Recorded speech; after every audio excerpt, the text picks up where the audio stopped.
So we've been on a few cruises now. So we have found that we've been talking a lot about what is our preference, parks or cruise. So we thought we'd share that with you.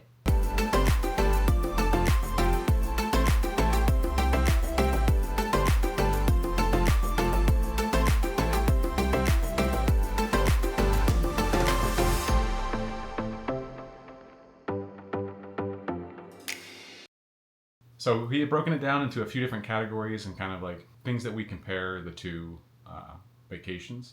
This is, as a disclaimer, this is only solely our opinion, so do not take it as how we're telling you how to vacation. It's just like what we like to do and what we like and how we like to do it. Yeah, for sure.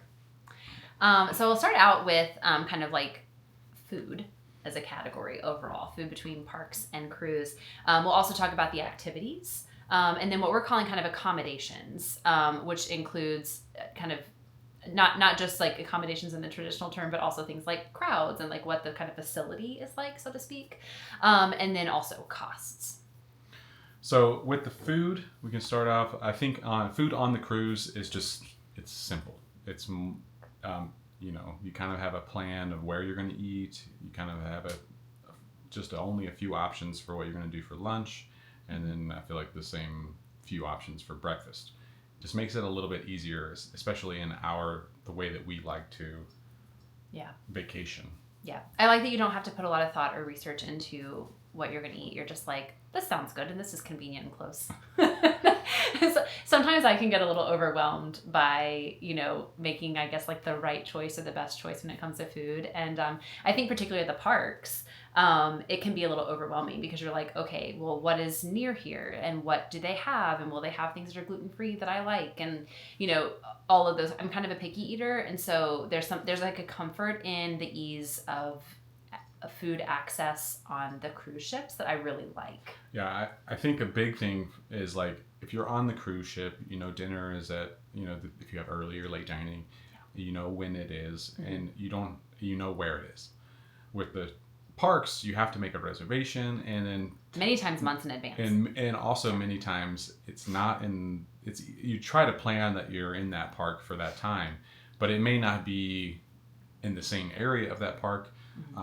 Where you're at, so you kind of have to go kind of a far ways to get to dinner sometimes. Yeah. With the cruise, you just have to go down a few decks and you're there. It feels like there's a lot more planning involved around food as a whole, like planning on where you're going to be and what you're going to want and how you're going to get there and all of that. So it's just a little bit more like, I guess the level of effort is higher at the parks for food, whereas on the cruise ship it does seem sort of like just very easy, which is really nice.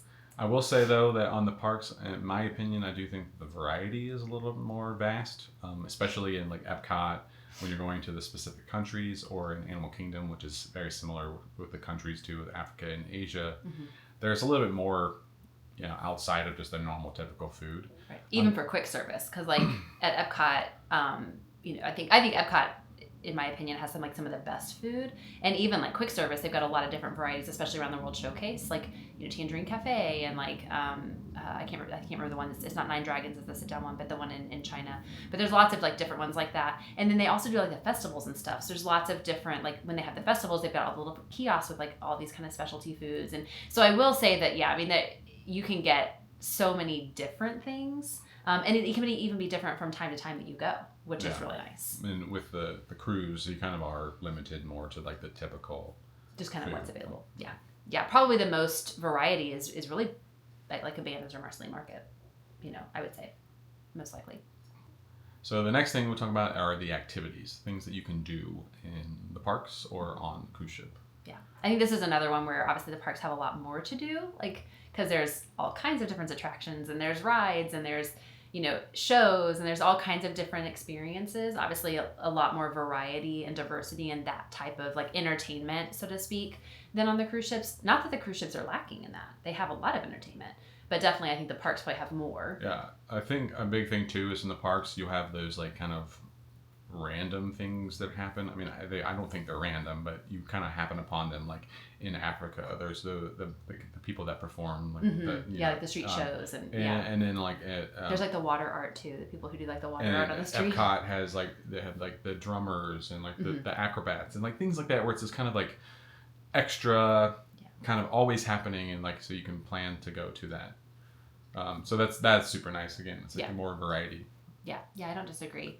And kind of related to that, with the cruises, I feel like the types of activities are very different. Because I do think that like at the parks, your activities, it feels like it's kind of naturally more like active and like adventurous, I think I would say. Whereas the cruise, I think very naturally, activities seem to just kind of be more relaxing. It's like your activity is like sitting around the pool and watching a movie on Funnel Vision, or like going to a trivia, and like that isn't quite as like physically draining or physically demanding, which I think can be kind of a pro, because that can make a trip to the parks kind of exhausting.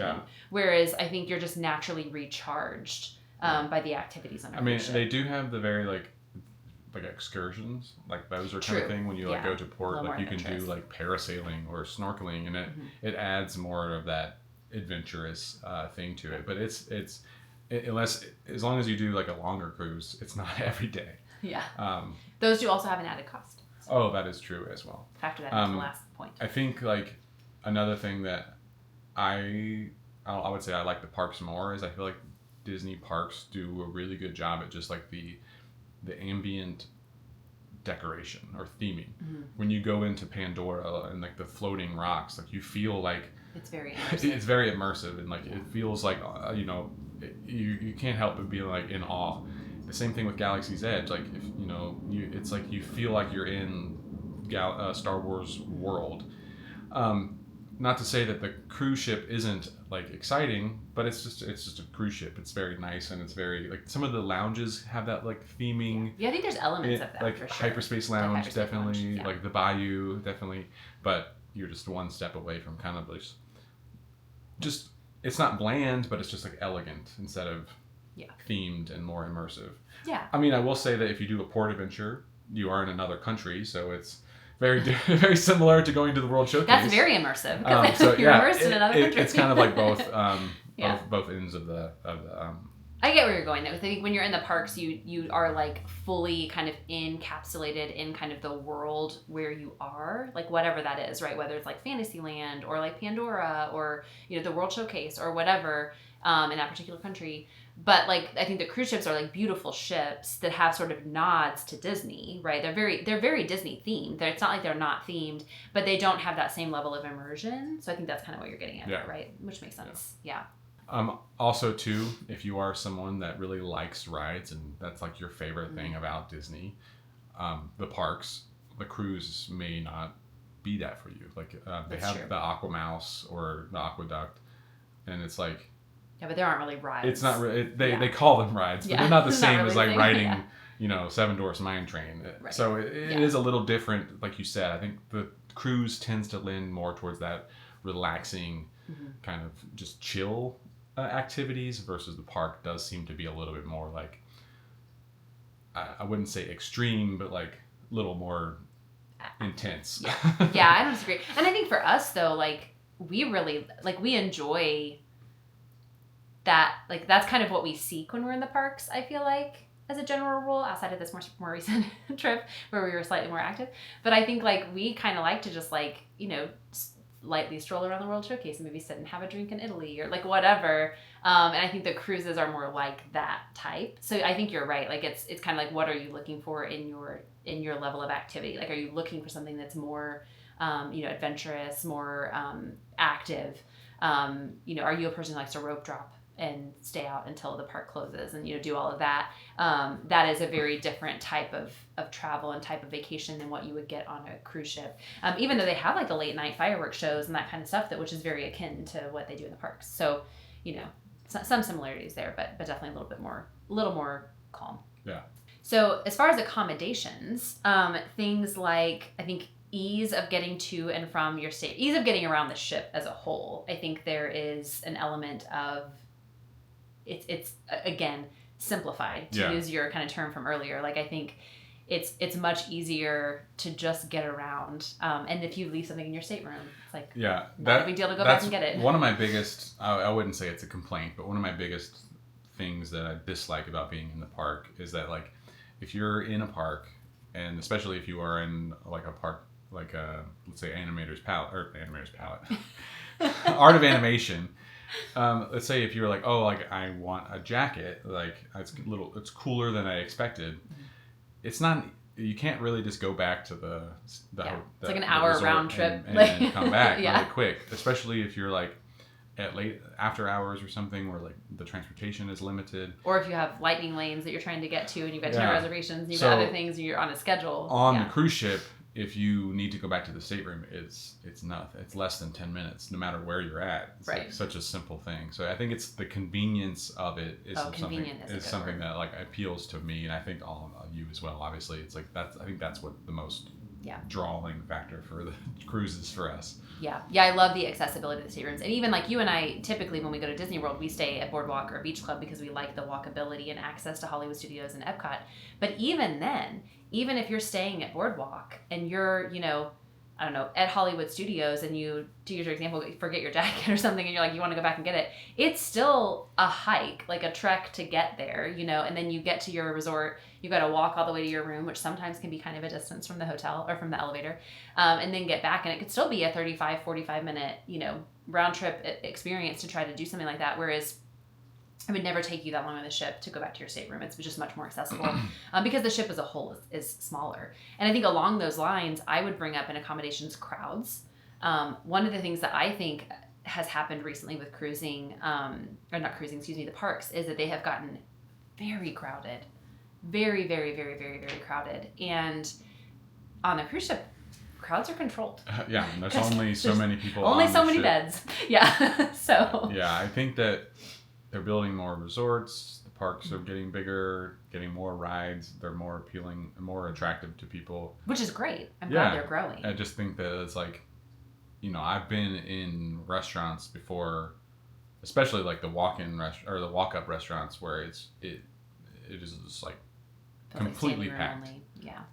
And then on the cruise ship, they know how many people are going to be at the restaurant. Right. Like it's not going to be overly crowded. Yeah, it's all very controlled. And even on the cruise ship, because we did that, we walked into Keg and Compass on the Wish, and because we were going to do an animation class, and that it was full. But it was like, okay, no big deal. We'll just go somewhere else. We'll do something else. We'll do a trivia, or we'll do, and we just went somewhere else on the ship. Like it wasn't a big deal. I feel like our day in Epcot, especially as it wore on, it got to a point where like it wasn't even enjoyable to really be there anymore because it was just so crowded. There was so many, and it was like you couldn't get anywhere that wasn't just cram jam full of people. And I feel like that is a pro for me for cruising, is that like, you have a little bit more control in that, and how many people are actually going to be kind of out and about. So before we get into like the brass tacks of costs and cost comparison, because I've worked up some math, I thought, what about our overall feelings around the because we've kind of given some examples of like pros and cons for each, the parks and the cruise. What are your overall feelings kind of personally? I think personally, cruising is more appealing to myself. I think that I can see myself taking a cruise in general every year. Yeah. I cannot, especially now that the rides don't do so well for me. Now that we're getting older. I couldn't see myself doing a Disney parks vacation every year. Like that's more like every 3 to 5 years. Yeah. I just think that the convenience of the cruise ship is the thing that appeals to me the most. Like the fact that like I know what I'm going to eat. I know there's only a few options to get drinks and to get walk-up quick service foods. Everything is contained. Everything is like just... For my personality, I like the simplicity of it. It's just, and then overall, it tends to lend to a more relaxing vacation, which to me is what a vacation is about. So I think I definitely am more pro cruise. Yeah, I wholeheartedly agree with that. I think that especially as we've gotten older, I think we enjoy more of the kind of like relaxation and like calmness of vacation. And the cruise definitely appeals to that. So I think now that we've been on a couple cruises, I'm like, yeah, I could do this every year for sure. And like you said, I mean, it doesn't have to necessarily be Disney cruising. I would definitely be open to other cruise lines. Now that we've experienced that, now that we've experienced cruising. But I would definitely say that I would agree with you wholeheartedly. Like I would go on a cruise every year, but the Disney parks, I'd be fine to like go every few years. Yeah. It doesn't need to be all the time. Not to say that I don't enjoy the parks. I love the parks. Yeah. They're great, but it's just like I don't need to go every year and be exhausted when I get home. Yeah, because it is a lot. It's definitely like a very taxing vacation. So yeah, I don't disagree. So costs.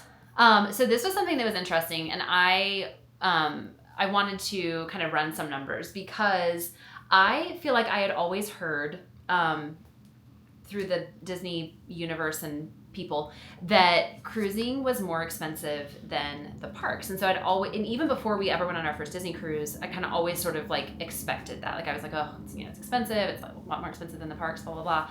So now that we've gone on a couple cruises and we have been to the parks recently, and seen the recent costs, because I think that the costs have gone up quite considerably at the parks. And I'm not sure that they've gone up at the same rate for cruising. I actually wanted to run some numbers and do some like comparisons. So I'm going to talk really high level for a second. There's a lot of different factors. I think that's why it is helpful to use a travel agent. So if you don't have a travel agent, like I would recommend that you use one. We obviously use Tracy. I'm a planner by my nature, and I'm a project manager for my job. So you would think that I'd be like, no, I got this. I don't want to got this on my vacation. I want someone else to got this so I can just go and have a good time. And so Tracy always has us, which is really great, and helps us with all of these things.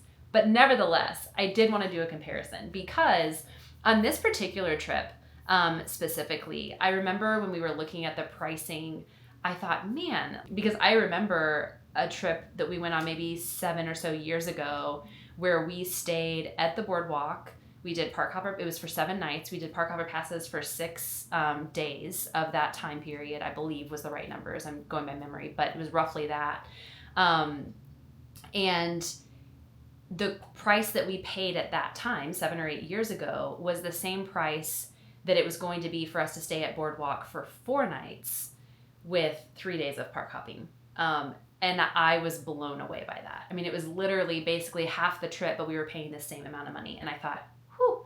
So we ended up doing a value resort just to try to save a little bit of extra because we were doing so much on this trip. And we saved quite a bit by doing that. So what I did is kind of said, well, let's take a look at numbers and look at kind of a comparable cruise to a comparable value resort stay and a comparable deluxe resort stay, based on kind of like timings of year, like really popular times of year versus like less popular times of year. So this is all very high level, but it is interesting. So ran the numbers for 2 adults. So two adults on a 5-night cruise in January, which is kind of a slightly less popular time to cruise, with an ocean view with a veranda, is around $3,500. It's a rough cost there. Similarly, a 5-night stay for a kind of a less popular time of year at Disney World in a deluxe resort would be $5,200. So very comparable in my mind of like, hey, we're talking about a kind of a time of year that is less popular. Still 5 nights. To me, a deluxe resort accommodation is very similar to what you're getting on a cruise ship because it's, it's kind of the nicer linens, just the nicer, rooms, that type of thing. And a $2,000 difference almost in cost. I mean, pretty significant. Likewise, that same time of year at a value resort is almost exactly, it's $3,100 is like roughly at $3,100, so just over $3,000. So it's slightly less than the cruise, but again, that's a value accommodation.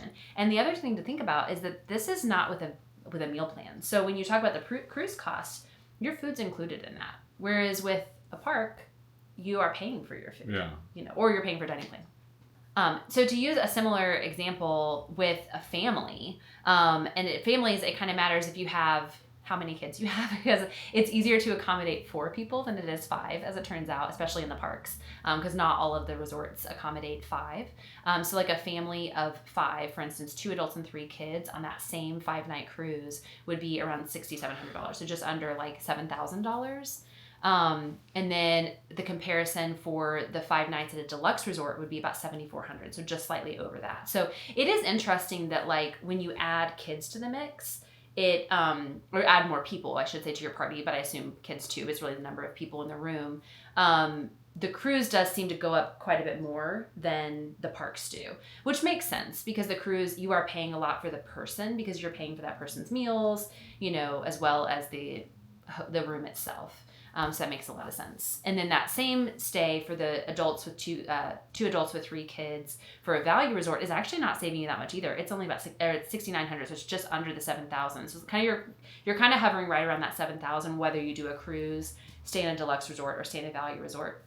And that's because with the 3rd kid, a value resort, you have to stay in a family suite. You can't do just a standard room, so it's a little bit more expensive. So I thought all of that was really interesting because when you kind of do or try to do sort of an apples to apples kind of comparison, the parks aren't necessarily significantly cheaper. And again, those prices with the parks don't include your food, whereas the pricing on the cruise includes your food. Yeah, I do think that you can probably save money by doing a value resort, maybe by doing, not doing a dining plan and having very like a more planned out meals and stuff like that. And if you bring snacks or bring food or whatever you try to do to save money, like you said, like if you're in a value resort, you may not get your room cleaned daily, you may not have like those nicer accommodations, but with the cruise you get all that. Right. And that's true. Your room is not just clean daily, but your stateroom host comes twice a day because you get turn down service. And your food is paid for. So to me, that is it doesn't. The price is not an issue. It's the convenience. Yeah, I was really blown away. I mean, I genuinely because I had just always heard that. I'd always heard that the cruises were so much more expensive. And when you really kind of start to run the numbers, and again, I know there's a lot of factors like. There's a lot at play, and so this is not a terribly fair comparison. It's as close as we could get to a good side-by-side comparison. But I think it does illustrate that, the cruising is much more affordable than I think a lot of people make it out to be. Or at least to say, like, if you can afford the parks, then you can also afford a cruise, even with a family. And I think that that's really interesting because I think it makes it more accessible, and it makes it something that more people can do. And for us, being 2 people, it's kind of a no-brainer. I mean, if we already really enjoy the cruising a little bit more, it's quite a bit less expensive for us really to do a cruise because we're just 2 people, than it is to stay in a park anyway, or to stay at the parks anyway. So I mean, I think that kind of makes it, I don't know, it just sort of cements it for me that it's like definitely more of the way that we probably want to travel going forward. Than the way that we used to do things, because we used to go to the parks pretty regularly. I mean, we didn't go every year, but we usually went like maybe every other year was kind of our cadence. And we've definitely spaced that out. And now that we've started cruising, I can see us doing just a lot more of that, like a whole lot more overall. Yeah, and obviously like there's extra costs like port adventures and things like that, but like... And even alcohol, because alcohol is not included on Disney Cruise Line anyway. Other cruise lines offer drink packages. Yeah, but we pay for alcohol in the parks too, so I mean it's true. That's a wash for me. Like, well, and I would say that the drinks on the cruise ship are far less expensive than they are in the parks too. That is highly likely. Yeah. I think price wise they're pretty much. I mean not quite half, but I'd say they're 70% of the cost of what they are in the parks. So that makes a difference. I don't ever pay attention to the pricing. I just whatever sounds good. That's why I warned you about the $5,000 one. Hyperspace. I'm like, don't order that guy. We're not paying that. At a high level, I think we've kind of landed on cruising is probably going to be our Disney method of choice going forward for the most part. Not to say again that we won't go to the parks, but definitely really have enjoyed cruising, and it's definitely swayed us for sure. And then doing the math made me feel even more confident. But hope this was helpful for anyone who's out there. Again, this is not to tell you how to do your vacation. I mean, like if you're somebody who loves the parks and you're a ride junkie and you want to be out there rope dropping and you want to be there till the end of the night, like that's awesome. But if you don't necessarily care as much about that and you just kind of want the Disney experience, but you want to do it in a little bit more leisurely, casual way, I think cruising is a great option for you. So if you haven't considered it, maybe you should. So hopefully this video was helpful. If so, give us a thumbs up. And then make sure to subscribe. We'll see you next time.